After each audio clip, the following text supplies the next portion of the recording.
Hi hello friends, welcome to my YouTube channel. ಇವತ್ತಿನ ವಿಡಿಯೋದಲ್ಲಿ ಸಂಜೆ ಟೈಮಲ್ಲಿ ಟೀ ಜೊತೆಗೆ ಒಂದು ಸೂಪರ್ ಕಾಂಬಿನೇಷನ್ ಆಗಿರುವಂತಹ ಸ್ನ್ಯಾಕ್ಸ್ ರೆಸಿಪಿನ ತಿಳಿಸ್ಕೊಡ್ತಾ ಇದ್ದೀನಿ. ಈ ಸ್ನ್ಯಾಕ್ಸ್ ರೆಸಿಪಿನ ನೀವು ಒಂದ್ಸಲ ಟ್ರೈ ಮಾಡಿದ್ರೆ ಪದೇ ಪದೇ ಟ್ರೈ ಮಾಡ್ತೀರಾ. ಟೇಸ್ಟಲ್ಲಿ ಯಾವುದೇ ರೀತಿಯ ಕಾಂಪ್ರಮೈಸ್ ಇರೋದಿಲ್ಲ. ಬನ್ನಿ ತಡ ಮಾಡದೆ ಪಟಾಪಟ್ ಅಂತ ಈ ಸ್ನ್ಯಾಕ್ಸ್ ರೆಸಿಪಿನ ಯಾವ ರೀತಿ ಮಾಡೋದು ಅಂತ ನೋಡ್ಕೊಳ್ಳೋಣ. ಈ ಸ್ನ್ಯಾಕ್ಸ್ ರೆಸಿಪಿನ ಮಾಡೋದಕ್ಕೆ ಮೊದಲು ನಾನಿಲ್ಲಿ ಒಂದು ಮಿಕ್ಸಿಂಗ್ ಬೌಲ್ ತೊಗೊಂಡಿದ್ದೀನಿ. ಒಂದು ಚಿಕ್ಕ ಕಪ್ನಲ್ಲಿ ಅರ್ಧ ಕಪ್ ಆಗೋಷ್ಟು ಸಣ್ಣದಾಗಿ ಕಟ್ ಮಾಡಿ ಇಟ್ಕೊಂಡಿರುವಂತಹ ಈರುಳ್ಳಿ, ಅರ್ಧ ಕಪ್ ಆಗೋಷ್ಟು ಸಣ್ಣದಾಗಿ ಕಟ್ ಮಾಡಿ ಇಟ್ಕೊಂಡಿರುವಂತಹ ಟೊಮೊಟೊ, ಹಾಗೆ 2 ಗ್ರೀನ್ ಚಿಲ್ಲಿನ ಸಣ್ಣದಾಗಿ ಕಟ್ ಮಾಡಿ ಸೇರಿಸ್ಕೊಳ್ತಾ ಇದ್ದೀನಿ.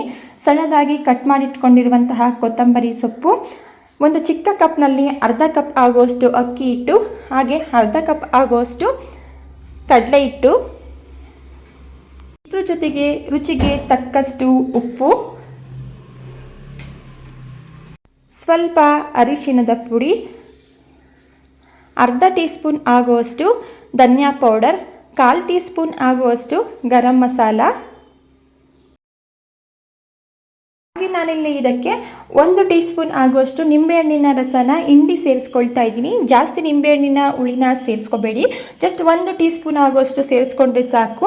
ನಿಂಬೆಹಣ್ಣು ಇಲ್ಲ ಅಂತ ಹೇಳಿದ್ರೆ ನೀವಿಲ್ಲಿ ಸ್ವಲ್ಪ ವಿನೆಗರ್ನು ಸಹ ಆ್ಯಡ್ ಮಾಡ್ಕೋಬೋದು. ಇಷ್ಟು ಪದಾರ್ಥಗಳನ್ನ ಸೇರಿಸಿದ ನಂತರ ಒಮ್ಮೆ ಇದನ್ನು ಡ್ರೈ ಮಿಕ್ಸ್ ಮಾಡ್ಕೊಳ್ಳೋಣ.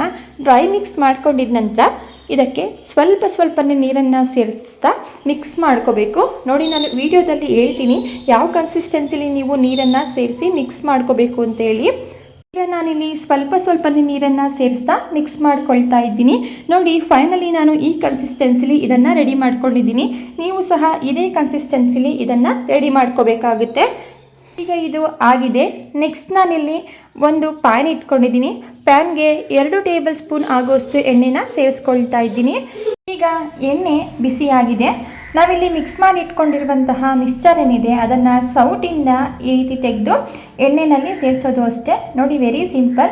ಈ ರೀತಿ ಎಣ್ಣೆಯಲ್ಲಿ ಸೇರಿಸಿ ಸ್ವಲ್ಪ ಇದನ್ನು ಪ್ರೆಸ್ ಮಾಡಿದ್ರೆ ಆಯಿತು.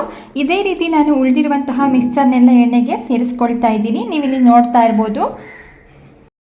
ನೀವೇನಾದರೂ ಕಮ್ಮಿ ಎಣ್ಣೆಯಲ್ಲಿ ಏನಾದರೂ ಸ್ನ್ಯಾಕ್ಸ್ ರೆಸಿಪಿನ ಟ್ರೈ ಮಾಡಬೇಕು ಅಥವಾ ತಿನ್ನಬೇಕು ಅಂತ ಅನಿಸಿದ್ರೆ ಇದು ಪರ್ಫೆಕ್ಟ್ ಆಗಿದೆ. ಟೇಸ್ಟಲ್ಲೂ ಅಷ್ಟೇ, ನೋ ಕಾಂಪ್ರಮೈಸ್, ಅಷ್ಟು ಸೂಪರ್ ಆಗಿರುತ್ತೆ. ಒಂದ್ಸಲ ಈ ಸ್ನ್ಯಾಕ್ಸ್ ರೆಸಿಪಿನ ಟ್ರೈ ಮಾಡಿ. ಇದನ್ನು ಎಣ್ಣೆಗೆ ಸೇರಿಸಿದ ತಕ್ಷಣ ಕದಲಿಸೋದಕ್ಕೆ ಹೋಗಬಾರ್ದು. ನೋಡಿ, 1 ನಿಮಿಷ ಇದನ್ನು ಬಿಟ್ಟು ನೆಕ್ಸ್ಟ್ ಇದನ್ನು ತಿರುಗಿಸ್ಕೊಂಡು ಮೀಡಿಯಮ್ ಫ್ಲೇಮಲ್ಲಿ 2 ಕಡೆ ಚೆನ್ನಾಗಿ ಇದನ್ನು ಬೇಯಿಸ್ಕೋಬೇಕಾಗುತ್ತೆ. ಈ ರೆಸಿಪಿ ತುಂಬಾ ಸಿಂಪಲ್ ಆಗಿರುತ್ತೆ, ನೋಡೋದಕ್ಕೂ ಕೂಡ ಕಲರ್ಫುಲ್ ಆಗಿದೆ ಮತ್ತು ಕಮ್ಮಿ ಎಣ್ಣೆಯಲ್ಲಿ ಮಾಡ್ಕೊಂಡಿರೋದು. ಮಕ್ಕಳು ಸ್ಕೂಲಿಂದ ಬಂದು ಸ್ನ್ಯಾಕ್ಸ್ ಕೇಳಿದಾಗ ಈ ರೆಸಿಪಿನ ಪಟ್ ಅಂತ ಮಾಡ್ಕೋಬೋದು. ನೋಡಿ, ಈಗ ನಾನು 2 ಕಡೆ ಇದನ್ನು ತಿರುಗಿಸ್ಕೊಂಡು ಚೆನ್ನಾಗಿ ರೋಸ್ಟ್ ಮಾಡ್ಕೊಂಡಿದ್ದೀನಿ. ನೀವಿಲ್ಲಿ ನೋಡ್ತಾ ಇರ್ಬೋದು, 2 ಕಡೆ ಈಗ ಚೆನ್ನಾಗಿ ಬೆಂದ್ಕೊಂಡಿದೆ. ಈಗ ಇದನ್ನು ತೆಗೆದು ನಾನಿಲ್ಲಿ ಒಂದು ಪ್ಲೇಟ್ಗೆ ಸೇರಿಸ್ಕೊಳ್ತಾ ಇದ್ದೀನಿ. ಹಾಗೆ ಉಳಿದಿರುವಂತಹ ಮಿಕ್ಸ್ಚರ್ ಏನಿದೆ ಅದನ್ನು ಸಹ ನಾನಿಲ್ಲಿ ಎಣ್ಣೆಗೆ ಸೇರಿಸಿ ಅದೇ ರೀತಿ ಫ್ರೈ ಮಾಡಿಕೊಂಡು ತೆಗೆದಿಟ್ಕೊಳ್ತಾ ಇದ್ದೀನಿ. ಈಗ ಫೈನಲಿ ರೆಡಿಯಾಗಿರುವಂತಹ ಎಲ್ಲ ಸ್ನ್ಯಾಕ್ಸ್ ರೆಸಿಪಿಗಳನ್ನ ನಾನಿಲ್ಲಿ ಒಂದು ಪ್ಲೇಟ್ಗೆ ಸರ್ವ್ ಮಾಡ್ಕೊಳ್ತಾ ಇದ್ದೀನಿ. ಇದಕ್ಕೆ ಯಾವುದೇ ರೀತಿಯ ಸಾಸ್ ಆಗಲಿ ಅಥವಾ ಚಟ್ನಿ ಅವಶ್ಯಕತೆ ಇರೋದಿಲ್ಲ. ಹಾಗೆಯೇ ತಿನ್ಬೋದು. ತುಂಬಾ ರುಚಿಯಾಗಿರುತ್ತೆ. ತುಂಬಾ ಇನ್ಸ್ಟೆಂಟಾಗಿ ಮಾಡ್ಕೋಬೋದಂತಾದ ಸ್ನ್ಯಾಕ್ಸ್ ರೆಸಿಪಿ ಇದು. ನೀವು ಕೂಡ ಈ ರೆಸಿಪಿನ ಟ್ರೈ ಮಾಡಿ ಹೇಗೆ ಬಂತು ಅಂತ ಹೇಳಿ ಕಮೆಂಟ್ ಮಾಡಿ. ಓಕೆ ಫ್ರೆಂಡ್ಸ್, ಇವತ್ತಿನ ಸ್ನ್ಯಾಕ್ಸ್ ರೆಸಿಪಿ ವಿಡಿಯೋ ನಿಮಗೆ ಇಷ್ಟ ಆಗಿದ್ರೆ ಈ ವಿಡಿಯೋಗೆ ಒಂದು ಲೈಕ್ ಮಾಡಿ. ಇದೇ ರೀತಿ ಸಿಂಪಲ್ ಹಾಗೂ ಟೇಸ್ಟಿ ರೆಸಿಪಿಗಳಿಗಾಗಿ ದಯವಿಟ್ಟು ಚಾನಲ್ನ ಸಬ್ಸ್ಕ್ರೈಬ್ ಮಾಡಿಕೊಂಡು ಚಾನಲ್ಗೆ ಸಪೋರ್ಟ್ ಮಾಡಿ.